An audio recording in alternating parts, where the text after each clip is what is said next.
Hello and welcome back guys to our new video. As usual, in the beginning of each video I'm going to ask you a question that is going to lead you to the lesson. So let me ask you this question. What's the difference between these two sentences? The first one, I love English, and the second one, I love English but my sister loves math. So keep the answer in mind and stay tuned.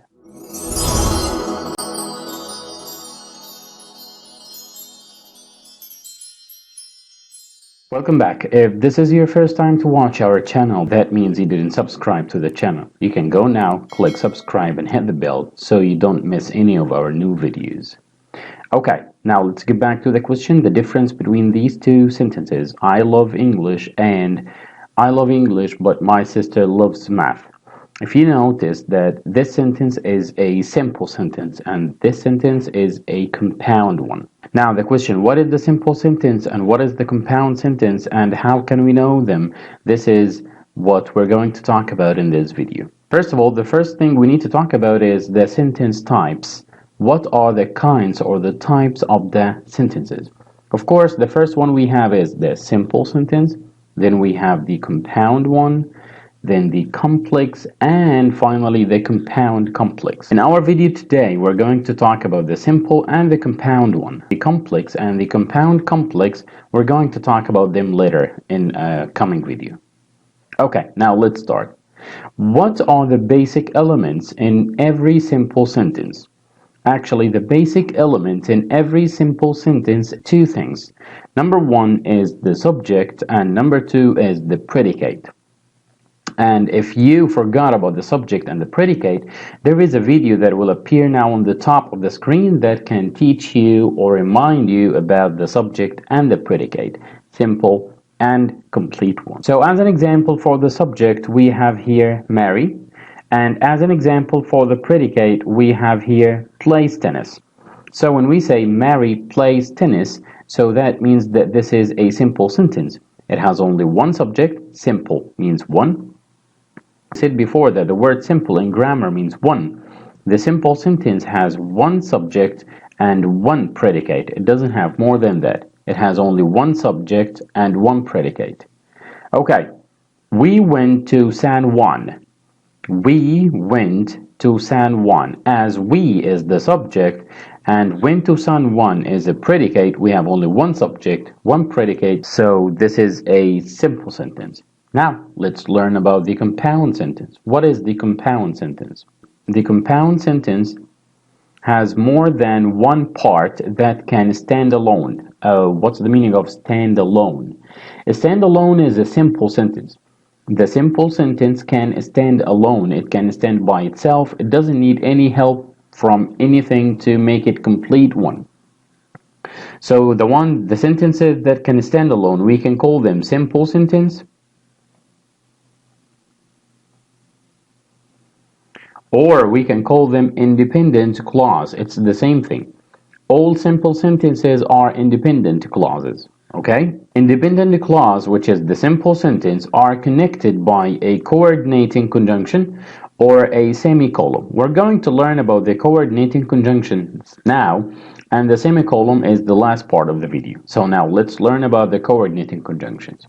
So what are the coordinating conjunctions? Actually, the coordinating conjunctions are 7 conjunctions, and we remember them using this word like fanboys. Fanboys, each letter of these letters stands for the beginning of each conjunction. So the first one here, F stands for A stands for and, N stands for nor, B stands for but, O stands for or, Y stands for yet, and S stands for so. Remember, you should use commas before all the coordinating conjunctions. Before all of them, we should use commas like this in the sentences. So this one works as glue to connect two simple sentences or two independent clauses together. So as a very important part of the connector or the glue, you have to put comma before each of the coordinating conjunctions. Now let's have an example. We went to San Juan and most of us danced all night. So look at this. Here is the coordinating conjunction and here is a comma. We went to San Juan and most of us danced all night. Okay, so again, the same example. We went to San Juan, comma, and most of us danced all the night. We is the subject.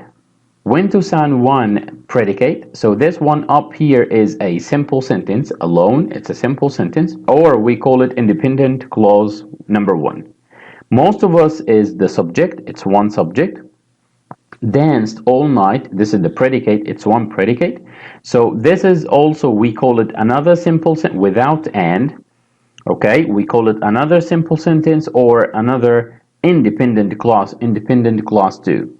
And we have here and in the middle. It works as a glue to connect these two sentences together. So this is the coordinating conjunction and the comma is here because we said we have to use a comma before the coordinating conjunction. So now all of this together is called a compound sentence. So what is the compound sentence? A compound sentence is a sentence which is made of two simple sentences, one and two simple sentences or two independent clauses that are connected together by one of the coordinating conjunctions. What are the coordinating conjunctions? Remember the word fanboys. Okay. Now, what about the semicolon? How can we make a compound sentence by using the semicolon? It's very easy. Instead of using the coordinating conjunctions, which are the fanboys, you only use the semicolon here in the middle. Tom has benefited from his exercise program. He is slim and energetic. So here we can use and. Okay, so instead of using the coordinating conjunction, you only use the semicolon, and this also is a compound sentence. Okay, now let's move to the next part, and this part is going to be your homework. I want you to write down in the comments below. I want you to write one simple sentence and one compound sentence. Take care of your punctuation. And finally, if this lesson is not a problem anymore, don't forget to like and share the video in order for the video to reach more learners. And thanks for watching.